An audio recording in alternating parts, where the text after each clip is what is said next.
What is up, guys? Before we get into today's video, I just want to make a quick announcement. I'm going to be restocking the Volsquirt M4.3, 4.4 units very soon for the 94 through 98 P80s and X90s and X70s and whatnot.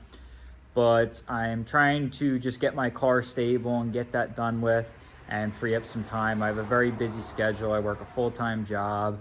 I do my car stuff. I do computer consulting part-time for 2 universities and also Helmut. So time's very tight, but we're going to be getting them back in stock soon and hopefully releasing all of the all-wheel drive products when they are tested and I am happy with them. So just wanted to give that quick update because I know a lot of people have been asking and I've been getting a lot of messages.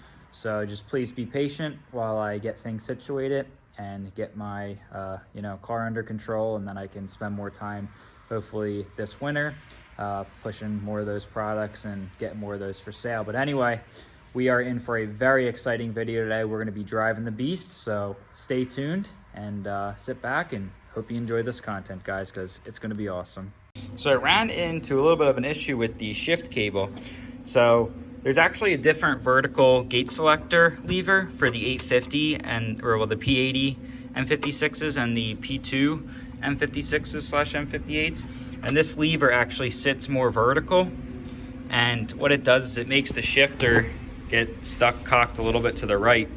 So what you have to actually do is there's these welds here that you have to cut and you need to re-rotate it. So I just cut them, I put it on, I rotated it to where the shifter was in the middle, and then tack welded it, tested it, and now I'm going to finalize welding it. And this way, our shifter is going to work, and without having to source an 850 lever because I don't have one, and Volvo's back ordered for a couple weeks. But you can see it's perfectly like in the middle now, and we have even throw on both sides. Before it was basically like this, it was stuck like this, so I had to move that lever to bring it back center, and now we're good. This lever is shorter too, so it's actually a little bit harder to select the gate, and it's actually a little bit shorter. I really liked the long, easy throw, the 850 lever, so I might end up buying one, but this will do for now. So I'm gonna get this pulled out, finish welding it, and then get that back in, and I wanna throw coolant in this thing, and I wanna start it up, and then we can start thinking about doing a test drive once we button up a couple things. We're getting really close.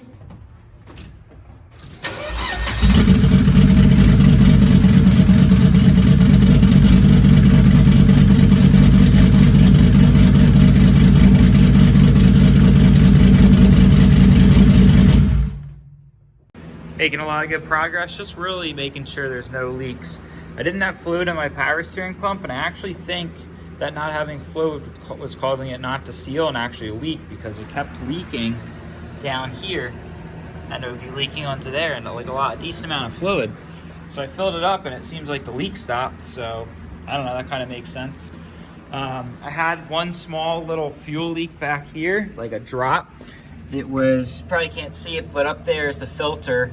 It was a line from the output of the filter up to the feed to the rail. So I actually had to replace that connector, that AN fitting. That's fixed. So looking pretty good. I'm diagnosing a fuel pressure issue. For some reason, the fuel pressure is at like 60 PSI at idle, and adjusting this does not change it at all. So that's not good. I don't know if there's maybe a restriction, if like there's a restriction anywhere, or if maybe my fuel pressure regulator is just biting the dust, because this E85 is really messed up a lot of components in this car. That stuff is very corrosive. I think I'm gonna get some sort of lubricant for it. But you can see even in here in Mega Squirt, our fuel pressure, if we turn the pump on, is 48 PSI. But then when the car is actually running, it goes up closer to like 60, probably because the alternator is running. So I'm not really sure why the fuel pressure is not being regulated. I wonder if maybe there's just too much fuel volume for the return and going through that whole siphon pump and everything. So what I'm gonna do, I think, is pull out one of the relays for the one of the fuel pumps and see if that stops the issue. And if that stops the issue, then we know it's a fuel return problem, which it's not gonna be good. So let's pull one of these relays and see what's up. So I have just the in-tank pump running, and you can see it's making 36 PSI.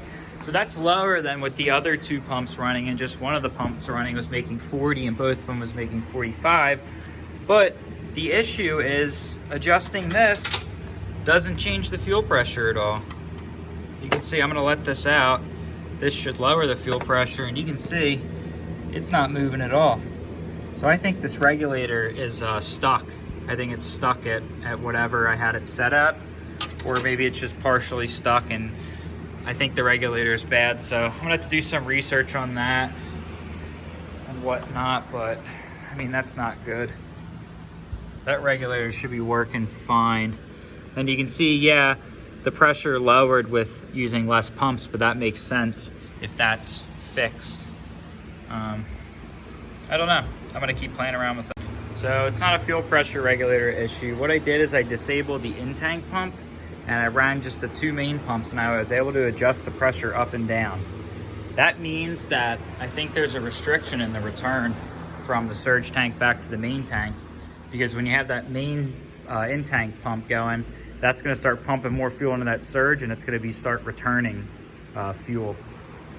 So basically it's getting fuel returned from the rail and from the tank, and I think there's a restriction in that little siphon pump or something. So it does work if you run just the in-tank pump and turn off the two main pumps. So maybe that'll be a solution. Maybe we just have to run, you know, just the in-tank pump when we're cruising around, and when we actually start going wide open throttle, then we kick in the, you know, the other two pumps. But I don't know. I'm gonna have to do some thinking and diagnosing, and still got an issue with my power steering pump leaking, so I think the pump's bad. I think I gotta replace that pump. So we're gonna have to do that, and yeah, I think we still got a couple more things to do before we can drive this.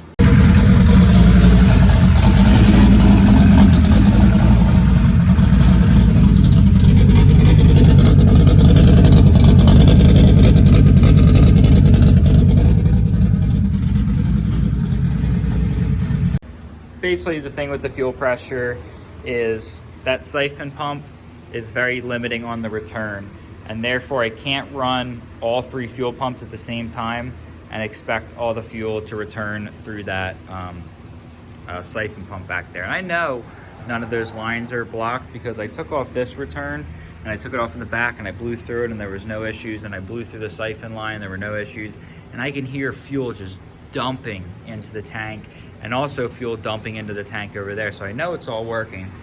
So what I'm gonna do is I'm gonna use a solid state relay to basically pulse width modulate the in-tank pump, and the 400s are gonna run all the time. And that way basically you modulate that in-tank pump to basically only fill up the surge tank with as much as you need at that moment. So as RPM goes up, obviously duty cycle is gonna go up with that in-tank pump, because we're going to be consuming more fuel and we're going to need to be replenishing that surge tank. But basically, we're going to find a duty cycle that lets us run our minimum fuel pressure of about, you know, 36 to 38 pounds. And so maybe we'll only run that in-tank pump at a quarter at idle, but as we rev, you know, we'll turn it up. I ordered some parts for that, but for the meantime, we're just going to run just the in-tank pump and completely disable the big 400s.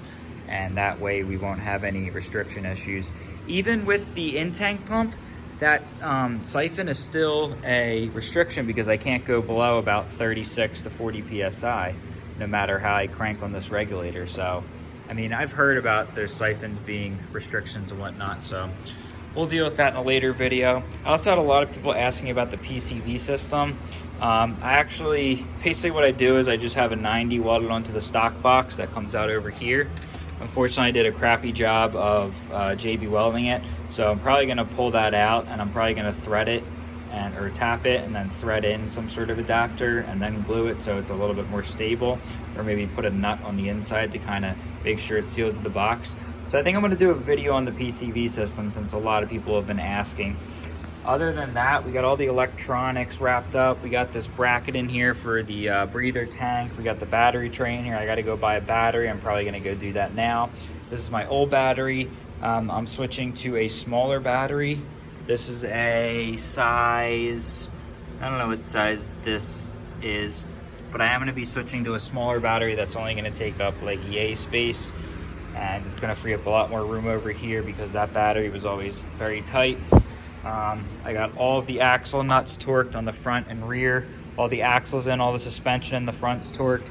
Basically, at this point, the only thing that I'm waiting on is the new power steering pump, and I just have to put in the new subframe bolts and tidy up a couple more things. I got the charge pipe on, I got all these torqued down. Other than that, we're looking really good. I did take it on a little test drive forward and backwards, and it is driving, the clutch is working and everything, but I want to get this fully wrapped up, and then we'll do more in-depth video of me driving it and whatnot. So I'm gonna bang this out real quick, get all the fluids topped off. It is looking really, whoops, almost dropped it.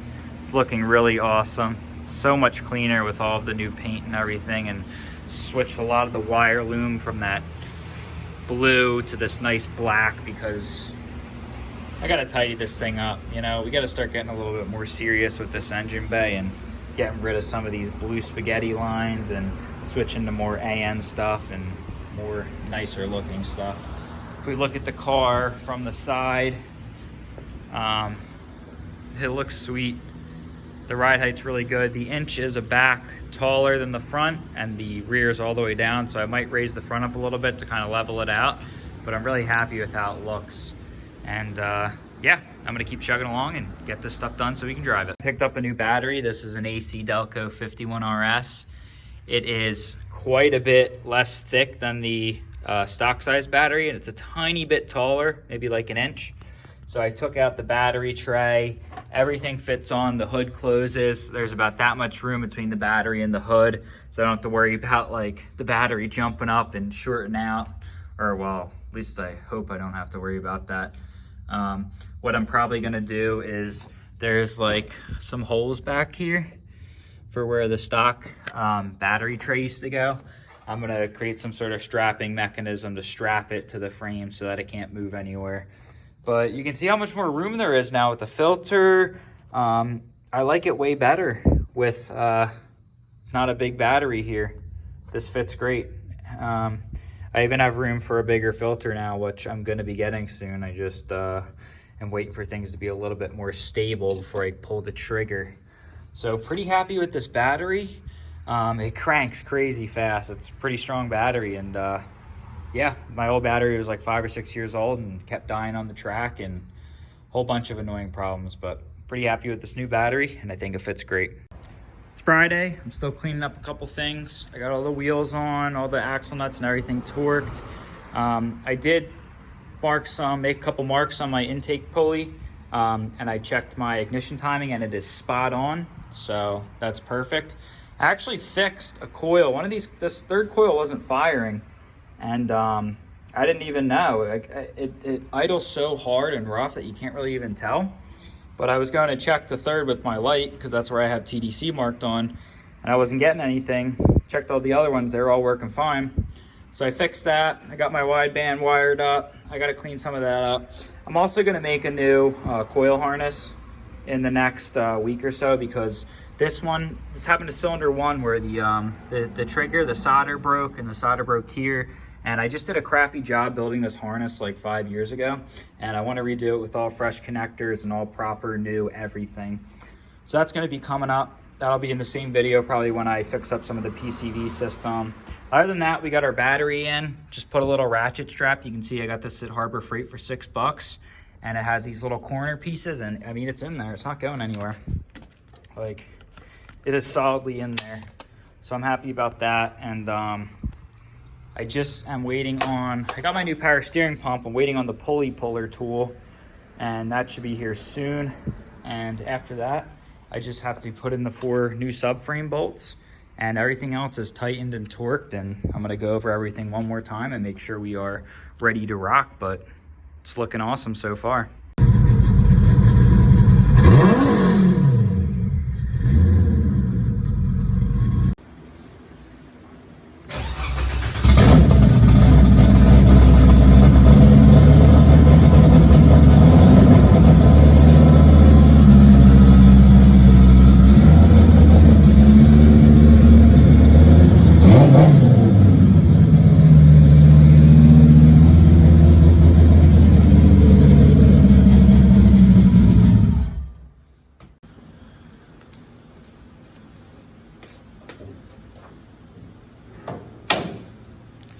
He's a wash.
Two test drives on the car, fixed the power steering leak. I don't see any other visible leaks. There was a little leak at the angle gear feed right here, but I tightened up all these fittings and they're all good now. So none of that's leaking. I don't see any coolant leaks. There's nothing really visible. So I think it's time for a longer test drive. All the subframe bolts are torqued. All the wheels, all the axle nuts, all the suspension is all torqued up.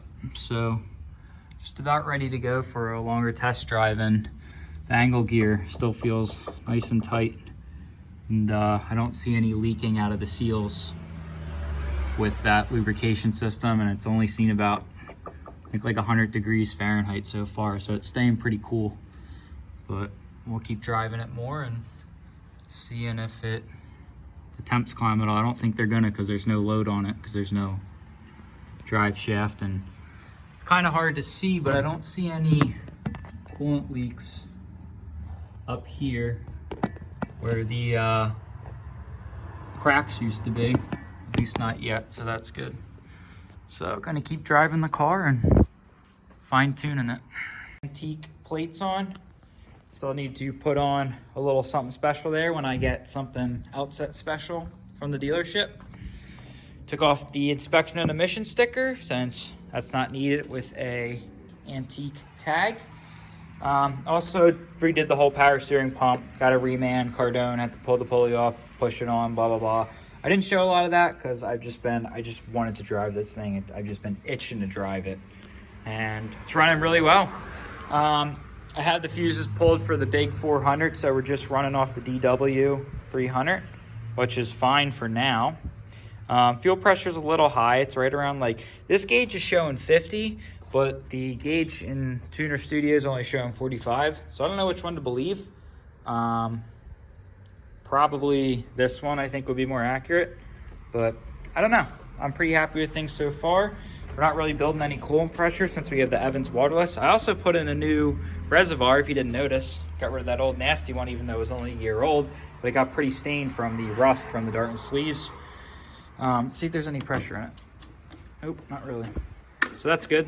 I think what you're supposed to do is drill a very small hole in the top, like a 1 millimeter hole, to let pressure vent out. We'll do that eventually, but I am pretty happy with this thing so far, and I'm gonna keep checking it for leaks and making sure there's no issues. So I decided to pull the oil filter after about 10 miles. Just wanted to make sure there's nothing in there. There's a little bit of metal, but that's normal. That's nothing though, so means all the bearings are good. The cartridge looks really good. I'm just gonna put this cartridge right back in because that should be no problem. And yeah, Engine is definitely very healthy, and it's got very, very high oil pressure. Nice thing about these cartridges is they're very easy to pull out and check on. So definitely going to be doing this every, you know, couple 100 miles or whatnot, because even if you got good oil pressure, doesn't mean every single bearing is happy in the motor. Car is running so awesome. It's really dirty right now, but I just drove it on the highway for the first time. Still no leaks. Got good angle gear pressure, good angle gear temp. I got no leaks in the rear from like the rear diff or the fuel or anything. So like things are looking really well. Oil pressure's great. Everything's great. Let's just take a look at what the temps are looking at right now. I think I saw like 150 Fahrenheit on the angle gear. 143 on the angle gear. Pressure's about 1.5 to 2 psi. Everything else is really good. Pretty happy with that temp so far. That means it's not really soaking up a lot of heat because there's no prop shaft, so there's no load on it. So I doubt the gears are generating any heat. I bet all that heat we're seeing is heat from the turbine, the exhaust manifold, the downpipe, all that. But I don't see any issues. Let's see if I can get under there at all. Can't really see it much, but it's behaving very well. We'll put 10, 15 more miles on it. I think I'm gonna drive from my shop back to my house and then back, and then put it back on the lift and make sure the angle gear is feeling all good. I don't think there's gonna be any issues with it because it's all set up properly and whatnot, and everything's torqued. But pretty happy, and gonna keep test driving it. I did bring my GoPro and a mount for my phone, which is what I usually use to record in 4K 60 frames. So I'm gonna try and mount that somewhere, maybe just do like a couple minutes of driving video and whatnot, just because I want you guys to see this thing. It is really a lot of fun inside, and I've been getting a lot of like WTF looks from people, but they don't know. Ruh-roh, looks like we got a little problem. You can see the CV tour here. I think what's happening is it must be slightly hitting on that upper control arm every once in a while. So I'm gonna put it up on the lift and see how we can fix this. I don't know, we might need to design some custom control arms. I guess the car's too low or something. I don't know. On the lift she goes. So you can see a little bit of grease flung. Nothing damaged. Obviously, well, the boot got damaged, but it's not that bad. There's just some grease everywhere. See, the issue is this little divot right here. See how that control arm like drops down? I think that was just like snagging on the boot, and it must have got a good grab under here on a big bump and tore the boot. The other side didn't tear, but you can see the clip came off. So maybe actually what's hitting is the clip. What's this? Is this a piece of rubber? Oh look, there's a little piece of rubber that was stuck to the control arm. So yeah, and look, you can see this is kind of getting rubbed. So I think these boots are rubbing. These boots are not made for these axles. These are the Mark II boots. So maybe we just have to try and find the same inner boot that we can use. But I'm not sure. Either way, the axles are gonna have to come out, which isn't too hard to get out, but I don't know. I'm gonna have to do some playing and thinking. You can see these started flinging a little bit of grease, just a little bit though. So I don't know. I guess I don't know. I mean, we can make these work. They just need to do a little bit more work. Maybe we need to design custom control arms that just go like straight, and maybe adjustable ones that can fix the camber issue on these cars. I don't know. I'm gonna have to do some more thinking and playing. Other than that, the front's all good. The angle gear is doing pretty well. It's still very tight. The backlash got up to about 150 Fahrenheit. The rear diff is still very tight. It's getting a little hot too, but obviously it's gonna generate heat, even if there's just rolling resistance. So, I mean, this is what happens. You know, this is part of the process, especially when you're fitting parts that aren't meant to be fitted. Some stuff's gonna work, some stuff's not gonna work, and we're just gonna come up with a solution, and we're gonna make it better and badder. So that's the plan. All right, so I think I'm kind of starting to see what happened. It's kind of hard to see, but you see this, like, let me see if I can get a good video. You see this clamp right here? You see how close it is to the control arm? I think what happened is when the suspension bounces, I think that control arm nicked that clamp and like twisted the boot, and possibly the control arm over here touched the boot here. It's not that, nothing's damaged, it's just the boot. Something nicked the boot and caused it to spin and rip, and I think there's nothing down here that could have caused it. There's so much room down here, but there's not really a lot of room up here between the control arm and the CV. And I checked all this stuff and I had plenty of clearance, so I don't know what happened. Maybe the extra weight of the gas, or maybe my shocks are also on the softest setting. So I don't know, but we're gonna have to fix that.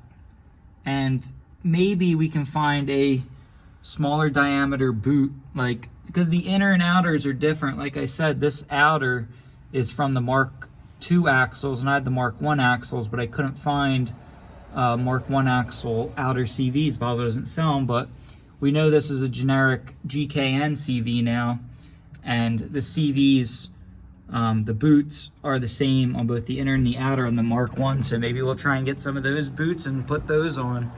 I don't know, I'm gonna keep playing around with it, but we gotta fix that, and the rear should be pretty good. And here you can see it's rubbing there, it's rubbing there, not rubbing there, but this clamp is still pretty far distance away, unless it really did compress that much. I mean, if we put the wheel on, it's pretty deep into the fender. So another thing I noticed is my shocks I had on the softest setting. They're turned all the way to the softest setting, so I guess this thing was really bouncing. And I guess it was bouncing enough for that clamp to make contact. Come on, focus. For this clamp, hold on, this clamp to make contact there. But you can see these boots are making contact, all three of them. Not really this one, but these two are definitely making contact. Now, these boots, which are the ones I'm gonna order, these are the GKN Lowbrow 108 millimeters. These are a very generic boot. They're used on like BMW 3 Series. So I found the GKN kit. It's like 10 bucks for the kit. But like, look at that diameter compared to that diameter. And like all these diameters. This is a way smaller diameter on these two. This one's 5 millimeters smaller diameter. I think this one was like 10 and this one was like 20. So that's gonna give us a lot more room there, I think, if we switch to those boots. And also if we crank the dampening up on our shock.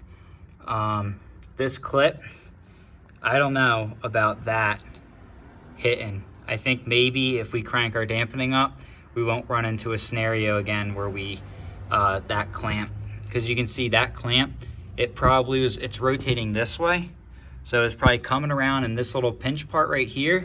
You can actually see the indent right there. It hit that and it probably knocked the clamp off that one that way.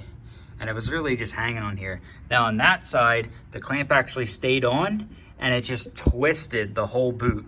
So it probably hit it a couple times and just twisted the whole boot and ripped it. And also these were rubbing. So if this clamp didn't rip off on the other side, these probably just would have rubbed through.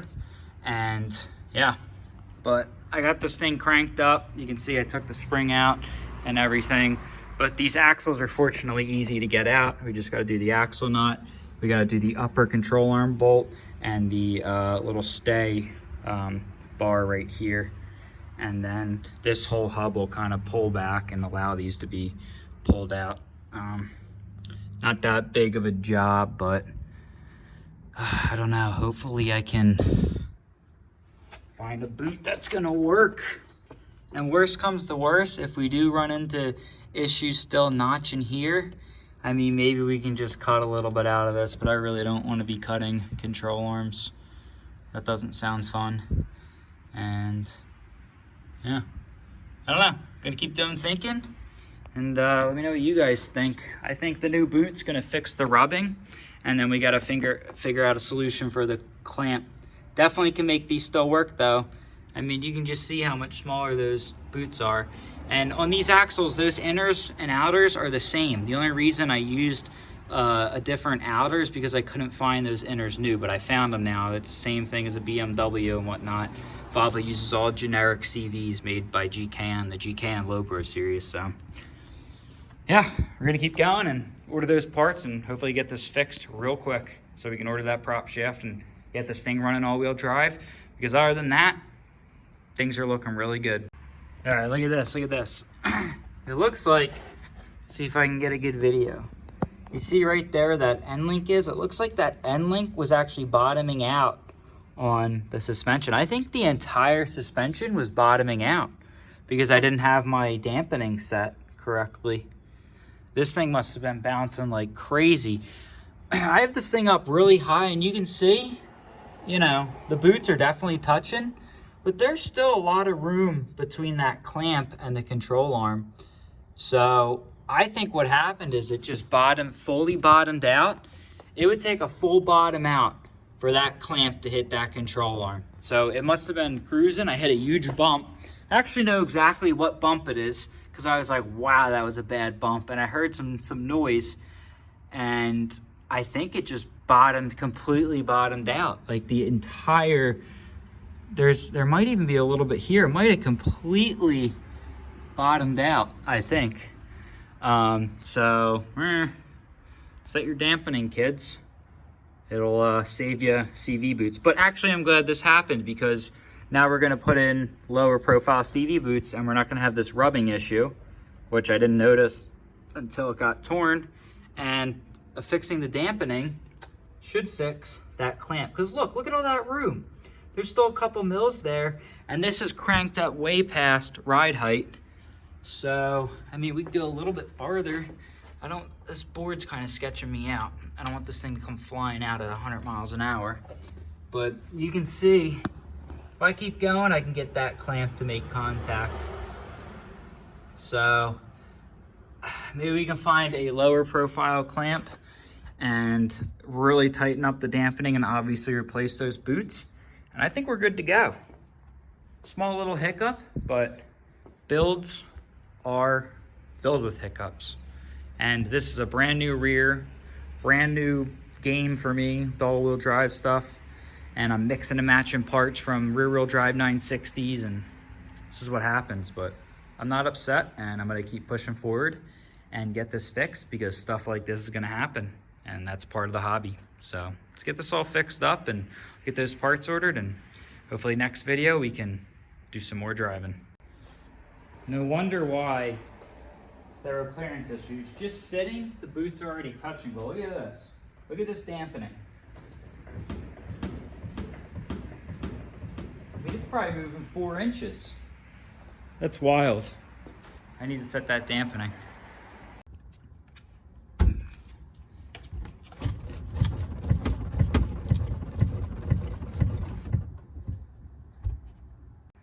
Tightened up the dampening, and it's way different, way stiffer. I think also I need to put some bump stops in there, and hopefully this doesn't happen again. Whoops.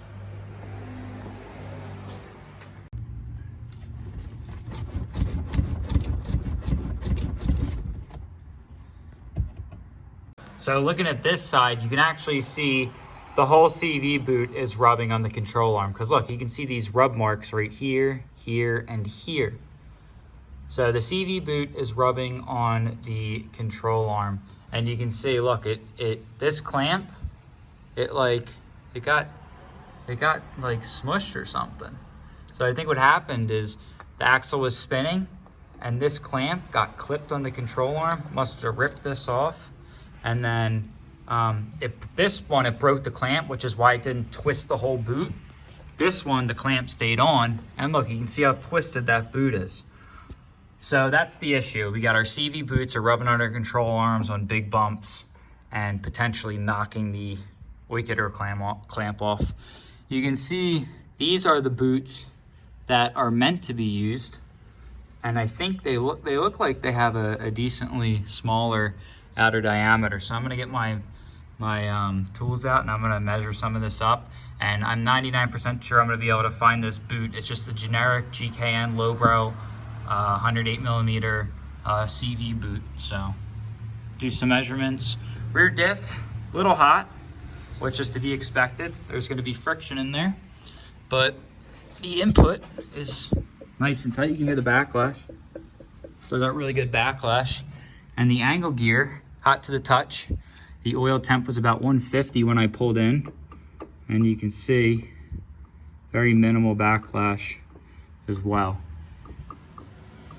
So that's definitely in good health. And the pump's doing great. We had pressure the whole time. And yeah, things are looking pretty well up front. No leaks. All the leaks are done. No oil leaks, no coolant leaks, no power steering leaks. So let's get this fixed. I'm gonna do some brainstorming, do some research, and see how I can fix this. But things happen, and I'm still really happy with how things are going. And obviously nothing's gonna be perfect the first try, because think of the crazy amount of custom stuff that's going on back here. So gonna wrap up the video here, guys, and we're gonna be putting out more videos of hopefully fixing these CV boots and starting to work on a lot of the other improvements and whatnot. And there's gonna be a lot of content hopefully coming out this winter and this fall, so stay tuned, guys.